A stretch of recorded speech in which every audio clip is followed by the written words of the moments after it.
జై తెలంగాణ. నాకు తెలుసు మీకు ఆకలి అవుతుంది, నాకు కూడా అవుతుంది. 5 నిమిషాలు ఎక్కువ కాదు. గౌరవనీయులు వేదిక పైన ఉన్న పెద్దలు జగదీష్ అన్న, శ్రీనివాస్ గౌడ్ అన్న, గౌరవనీయులు ఆర్ఎస్ ప్రవీణ్ అన్న, కంచర్ల భూపాల్ రెడ్డి గారు, గౌరవనీయులు బడుగుల లింగయ్య యాదవ్ గారు, సోదరుడు కిషోర్ గారు, బండా నరేందర్ రెడ్డి గారు, అదేవిధంగా భిక్షమయ్య గౌడ్ గారు, కర్ణె ప్రభాకర్ అన్న గారు, చెరుకు సుధాకర్ అన్న గారు, అదేవిధంగా మన నిరంజన్ వలీ గారు, ఇంకా పేరు పేరున వేదిక పైన ఆశీనులైన పెద్దలందరికీ మరి ఈరోజు ఈ కార్యక్రమంలో పెళ్లి కొడుకు మా తమ్ముడు, పెళ్లి కొడుకు అంటే పెళ్లి అయింది, పెళ్లి కాలేదనుకున్నారు, పెళ్లి కొడుకు అంటే మీ ఆశీర్వాదం కోసం వస్తున్నాడు కాబట్టి మరి తమ్ముడు కాబోయే గ్రాడ్యుయేట్ ఎమ్మెల్సీ సోదరుడు ఏనుగుల రాకేష్ రెడ్డి గారికి, కార్యక్రమంలో విచ్చేసిన మా చెల్లెళ్లకు తమ్ముళ్లకు పేరు పేరున నమస్కారం. ఇక్కడ మీకు పెద్దగా ఆలోచించవలసిన పరిస్థితి కానీ ఇంకోటి కానీ లేదు. ఇవాళ అభ్యర్థుల లిస్టు చూస్తేనే మనకు స్పష్టంగా అర్థమవుతా ఉంది. ఒకవైపేమో బ్రహ్మాండంగా మీలాగా కష్టపడి రైతు కుటుంబం నుంచి వచ్చి చదువుకొని గోల్డ్ మెడల్ సంపాదించిన తమ్ముడు, ఇంజనీరింగ్ చదివిన తమ్ముడు ఒకవైపు ఉన్నాడు. అమెరికాలో ఫేస్బుక్ లాంటి కంపెనీలో, సిటీ బ్యాంక్ లాంటి కంపెనీలో 7 సంవత్సరాలు పనిచేసి అవసరమైతే అక్కడే స్థిరపడే అవకాశం ఉన్నా అది వదులుకొని నా తెలంగాణకి ఏమైనా చేయాలి, నా దేశంలో ఏమైనా చేయాలని చెప్పి ఇక్కడికి వచ్చిండు రాకేష్. ఒక దిక్కున్నాడు, ఇంకో దిక్కు కాంగ్రెస్ అభ్యర్థి నాకంటే బాగా మీకే తెలుసు. తెల్లారి లేస్తే బూతులు మాట్లాడడం, తెల్లారి లేస్తే కేవలం పెద్దవాళ్ళని తిడితే పెద్దవాడిని అయిపోతానని విధంగా ఎవరుంటే వాళ్ళను నోటికొచ్చినట్టు తిట్టడం, బెదిరించడం, బ్లాక్మెయిల్ చేయడం. ఇవాళ ప్రవీణ్ అన్న చెప్పినట్టు 56 కేసులు, 74 రోజులు చెంచల్గూడలో జైలు అనుభవం. ఇది కాంగ్రెస్ పార్టీ యొక్క గొప్ప అభ్యర్థి యొక్క గుణగణాలు. అందుకే దయచేసి ఆలోచించండి, పట్టభద్రులు ఎవరికి పట్టం కట్టాలి? మరి ఒక విద్యావంతుడికి పట్టం కడతారా, ఒక బ్లాక్ మెయిలర్కు, చీటర్కు పట్టం కడతారా? దయచేసి మీరు ఆలోచించాలని నా ప్రార్థన. మరి ఈ సందర్భం ఎట్లాంటిది అంటే, ఈ ఎన్నికతో ప్రభుత్వాలేమీ మారిపోవు, కింద మీద కావు. కానీ ప్రభుత్వం ఇచ్చిన ప్రతి మాటను అక్కడ తప్పకుండా శాసన మండలిలో, శాసనసభలో అడిగేటోళ్ళు ఉండాలి, ప్రజల తరపున కడిగి పారేసేటోళ్ళు ఉండాలి. ఈ టైంలో ప్రభుత్వం ఇక్కడ స్థిరంగా ఉన్నప్పుడు జరగవలసింది ఒకటే, అక్కడ శాసన మండలిలో ఉండేది బాకా ఊదేటోళ్ళు ఉండొద్దు. ప్రభుత్వం బాజా బజాయించి ప్రజలకు ఇచ్చిన మాట నిలబెట్టుకునే విధంగా గొంతు విప్పే రాకేష్ రెడ్డి గారికి అవకాశం ఇవ్వండి. ప్రభుత్వాన్ని ప్రశ్నించేటోళ్ళు కావాలి, నిలదీసేటోళ్ళు కావాలి.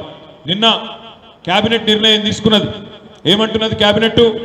మేము గతంలో క్వింటాలు వడ్లకు క్వింటాల్కు 500 బోనస్ ఇస్తామని చెప్పినాం, కానీ ఈరోజు సన్న వడ్లకు మాత్రమే ఇస్తామని చెప్పి సన్నాయి నొక్కులు నొక్కుతున్నారు కాంగ్రెస్ ప్రభుత్వంలో ఉండే మంత్రులు, పెద్దలు. మరి వాళ్ళని నిలదీయాలంటే, రైతుల తరపున కొట్లాడాలంటే, రైతు బిడ్డలైన మీ తరపున మాట్లాడాలంటే అక్కడ ఒక విద్యావంతుడికి అవకాశం ఇస్తే జరుగుతుంది తప్ప మిగతా వాళ్ళతో కాదు. అదేవిధంగా ఈరోజు 1-2 కాదు, 2 లక్షల రుణమాఫీ అన్నారు, రైతు బంధు కాదు రైతు భరోసా అన్నారు. చెప్పుకుంటూ పోతే 420 హామీలు, 6 గ్యారెంటీలు. అయినా ప్రభుత్వం సిగ్గు లేకుండా మాట్లాడుతున్నది. 6 గ్యారెంటీల్లో 5 అయిపోయినాయి, మిగతా ఏమీ అవసరం లేదు అన్నట్టుగానే మాట్లాడే ప్రయత్నం చేస్తూ ఉన్నది. మరి మీరు ప్రతిపక్షంగా ఉన్న మాకు బలమిస్తే, ప్రతిపక్షంలో ఉన్న మాకు మీరు గట్టిగా ఈ ఎన్నికల్లో ఆశీర్వాదం ఇస్తే ప్రభుత్వాన్ని నిలదీసే అవకాశం మాకుంటుంది. దయచేసి ఆలోచించండి. ఈ గ్రాడ్యుయేట్ ఎమ్మెల్సీ ఎన్నికల్లో 4,70,000 మంది గ్రాడ్యుయేట్లు 3 జిల్లాల పరిధిలో, 34 నియోజకవర్గాల పరిధిలో ఓటు వేయబోతా ఉన్నారు. ఎవరికి ఓటేద్దాం? మొన్ననే అరిచేతిలో వైకుంఠం చూపెట్టి అన్ని వర్గాల ప్రజలను మోసం చేసిన వాళ్ళకు ఓటేద్దామా, లేదా 10 ఏళ్ల పాటు నిజాయితీగా పనిచేసినా మరి కొన్ని కారణాల వల్ల స్వల్ప తేడాతో ఓడిపోయిన కేసీఆర్ గారి అభ్యర్థికి ఓటేద్దామా? ఆలోచించండి. నిజాయితీగా ఈరోజు ప్రజాసేవ చేస్తూ 12 ఏళ్లు ప్రతిపక్షంలోనే పనిచేస్తూ ఒక గోల్డ్ మెడల్ సాధించిన అభ్యర్థికి ఓటేద్దామా, లేదా కేవలం మీడియాను అడ్డం పెట్టుకొని, యూట్యూబ్ను అడ్డం పెట్టుకొని బ్లాక్మెయిల్ దందాలు చేసే చీటర్లకు, అట్లాంటి వాళ్లకు పెద్దపీట వేద్దామా? ఆలోచించండి. నిరుద్యోగులకు ఇచ్చిన మాట ఈ రాష్ట్ర ప్రభుత్వం, రేవంత్ రెడ్డి ఏమన్నాడు? 2 లక్షల ఉద్యోగాలు ఇస్తా మొదటి సంవత్సరంలో అన్నాడు. ఇప్పటి వరకు ఒక్క నోటిఫికేషన్ ఇవ్వలేదు. జాబ్ క్యాలెండర్ అన్నారు, అతి లేదు గతి లేదు. నిరుద్యోగ వృద్ధి అన్నారు, దాని ఊసు కూడా లేదు. ఇంకా పచ్చి అబద్ధాలు చెప్తా ఉన్నాడు. ఏమంటున్నాడు? నేను ఇప్పటికే 30,000 ఉద్యోగాలు ఇచ్చేసిన అంటుండు. ఒక ఉద్యోగం ఇవ్వాలి అంటే ముందు నోటిఫికేషన్ ఇవ్వాలి, తర్వాత రాత పరీక్ష పెట్టాలి, అవసరమైతే ఇంటర్వ్యూ పెట్టాలి, ఆఖరికి అందులో సెలెక్ట్ అయితే అప్పుడు అపాయింట్మెంట్ లెటర్ ఇవ్వాలి. మరి రేవంత్ రెడ్డి వచ్చినాక ఒక్క నోటిఫికేషన్ రాలేదు, ఒక్క రాత పరీక్ష కాలేదు, ఒక్క ఇంటర్వ్యూ కాలేదు, నేను 30,000 ఉద్యోగాలు ఇచ్చిన డైలాగులు కొడితే నమ్మేతందుకు మనం ఏమైనా పిచ్చోళ్ళమా? ఆలోచించండి. తప్పించుకునే ప్రయత్నం చేస్తా ఉన్నాడు. 2 లక్షల ఉద్యోగాలు అన్నాడు. కేసీఆర్ ప్రభుత్వంలో ఇచ్చిన 30,000 ఉద్యోగాలు కాయిదాలు మాత్రం తానిచ్చి చేతులు దులుపుకునే ప్రయత్నం చేస్తా ఉన్నాడు రేవంత్ రెడ్డి. మరి మీ తరపున గొంతు విప్పాలంటే, మీ తరపున మాట్లాడాలి అంటే, మీ తరపున కొట్లాడాలంటే మీరు బలం ఇవ్వాలి మాకు, కానీ ఆ బాకాలు దట్టులో కాదు అనే మాట కూడా నేను మీకు విజ్ఞప్తి చేస్తా ఉన్నా. నేను మీ అందరితో ప్రార్థించేది ఒకటే, ఈ ప్రభుత్వం ఈ 6 నెలల్లోనే అన్ని వర్గాలను మోసం చేసింది.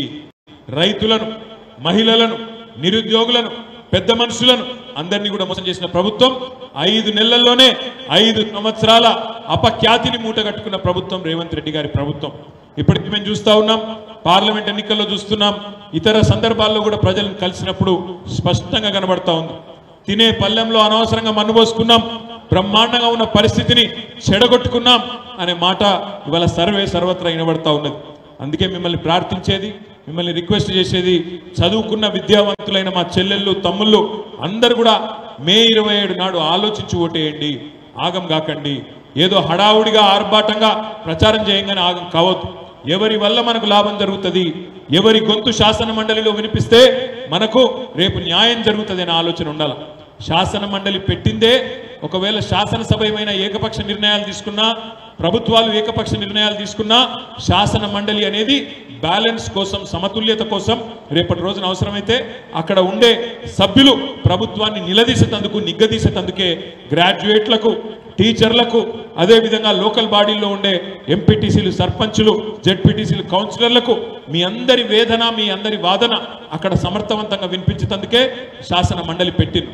ఆ పెట్టిన శాసన మండలిలో ఇవాళ అర్హులకు, యోగ్యులకు అవకాశం ఇవ్వాలి తప్ప అయోగ్యులకు, బ్లాక్ మెయిలర్లకు, ఇవాళ దందాలు చేసి బెదిరించి బతికేటలకు అవకాశం ఇస్తే సమాజానికి నష్టం. పాపం కాంగ్రెస్ మిత్రులు ఇక్కడ ఉండే వెంకటరెడ్డి, ఉత్తమ్ కుమార్ రెడ్డి, మిగతా మిత్రులు ఎవరైతున్నారో వాళ్ళు కూడా ఆలోచించుకోవాలి. ఇట్లాంటి చీటర్లకు, బ్లాక్ మెయిలర్లకు సపోర్ట్ చేస్తే రేపు మీకే ఎసరు పెడతాడనే మాట కూడా నేను వారికి కూడా నేను విజ్ఞప్తి చేస్తా ఉన్నా.